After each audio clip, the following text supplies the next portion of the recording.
నమస్తే, welcome to NCN news. నేను పుష్ప. బులెటిన్ల ముందుగా హెడ్లైన్స్ చూద్దాం.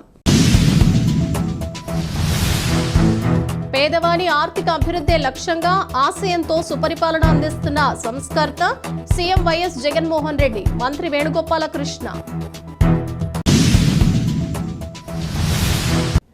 ఆర్థికంగా వెనుకబడి ఉన్న పేదవాని ఎదుగుదలకు భరోసా కల్పిస్తూ వారికి చేయూతనందించే దిశగా పరిపూర్ణమైన ఆశయంతో సీఎం వైఎస్ జగన్మోహన్ రెడ్డి పనిచేస్తున్నారని జిల్లా ఇన్ఛార్జ్ మంత్రి చెల్లుబోయిన శ్రీనివాస్ వేణుగోపాల కృష్ణ అన్నారు. రాజమండ్రి రూరల్ మండలం శాటిలైట్ సిటీ నందు గ్రామ ప్రజలతో ఏర్పాటు చేసిన ఆత్మీయ సమావేశానికి మంత్రి వేణుగోపాల కృష్ణ ముఖ్య అతిథిగా హాజరయ్యారు.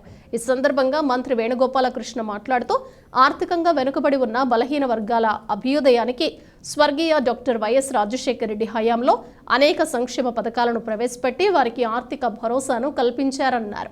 రాష్ట్రంలో ఆర్థికంగా వెనుకబడి ఉన్న వారి పిల్లలను ఉన్నత చదువులు అభ్యసించే దిశగా ఫీజు రియంబర్స్మెంట్ కల్పించారన్నారు. నేడు సీఎం జగన్మోహన్ రెడ్డి పేద ప్రజల ఆర్థిక అభివృద్ధి లక్ష్యంగా 45 సంవత్సరాలు దాటిన వారికి చేయూత పథకాన్ని అందించి ఆర్థికంగా బలోపేతం చేశారన్నారు. దీంతో పాటు ఇల్లు లేని వారికి ఇళ్ల స్థలాలు, డ్వాక్రా ద్వారా ఆసరా రుణమాఫీ, పేదవారికి వృద్ధాప్య పెన్షన్ అందించడమే కాకుండా విద్యకు అత్యధిక ప్రాధాన్యతనిస్తూ అమ్మఒడి నుంచి విదేశీ విద్య వరకు ఫీజు రియంబర్స్మెంట్తో ప్రోత్సహిస్తూ పేదవారు ఉన్నత విద్యను అభ్యసించే దిశగా వారికి భరోసాను కల్పించాలన్నారు. ఈ కార్యక్రమంలో ఉభయ గోదావరి శెట్టిబలిజ సంఘం నాయకులు పిల్లి సుబ్రహ్మణ్యం, మాజీ వైఎస్ ఎంపీపీ నక్కా రాజేంద్ర, రాష్ట్ర యువజన విభాగపు కార్యదర్శి పిల్లి సిరిబాల, స్థానిక నాయకులు అంగాడ సత్యప్రియ, గృహ సారథులు తదితరులు పాల్గొన్నారు.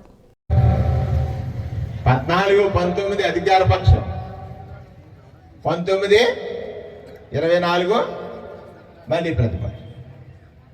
ఇక్కడ గెలిచినటువంటి శాసనసభ్యులు అంటే గెలుపు వచ్చేసింది, తర్వాత ప్రజలు పట్టించుకున్న పరిస్థితుల గురించి నేను చెప్పక్కల.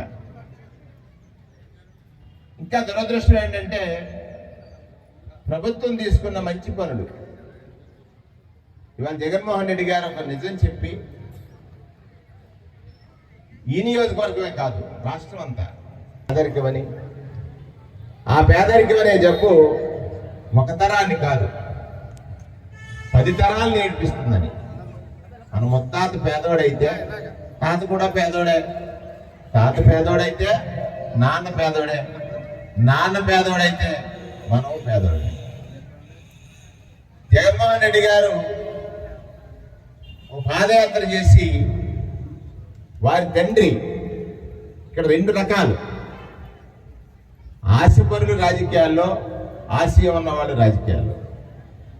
నేను ఎక్కువ టైం తీసుకోను. కాంగ్రెస్ పార్టీకి ఒక ఆశయం ఉండేది, ఏమిటి దేశానికి స్వాతంత్రం తేవాలని.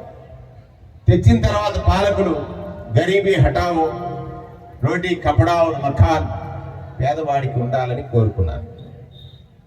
అందులో ఒక 50 ఏళ్ళు ఆశయం కొనసాగింది. తర్వాత ఆశపరులు వచ్చారు, ఆశపరులు అత్యాశపరులు అయ్యారు. రాజశేఖర రెడ్డి గారు ఒక ఆశయంతో కాంగ్రెస్ పార్టీలో పనిచేశాడు. ఏమిటి ఆశయం? పేదరికానికి చికిత్స చేయాలి. నేను వైద్యుడిగా చేయి పట్టుకోవడం కంటే పేదవాడికి పేదరికం పోగొట్టే చికిత్స ఏమిటని ఆలోచించాడు. ఎప్పుడు మనిషికి డబ్బు ఎక్కువ అవసరం వస్తుంది, ఆ అవసరం వచ్చినప్పుడు ఆయన ఎలా పత్రం అయిపోతాడు అన్నప్పుడు, జబ్బు చేసినప్పుడు అవసరం, అంతే కదా. రాజశేఖర రెడ్డి గారు రాకపోతే జబ్బు చేసినోడు డబ్బు కోసం పెద్దోడి దగ్గర ఇడిగిలు పడ్డాడు, పెద్దోడి దగ్గర అవమానపడ్డాడు, పెద్దోడి దగ్గర పాలేరుగా మారాడు, పెద్దోడి దగ్గర ఇబ్బందులు పడ్డాడు. కొంచెం పెద్ద జబ్బు వస్తే ఉన్న పాకం వేసుకున్నాడు.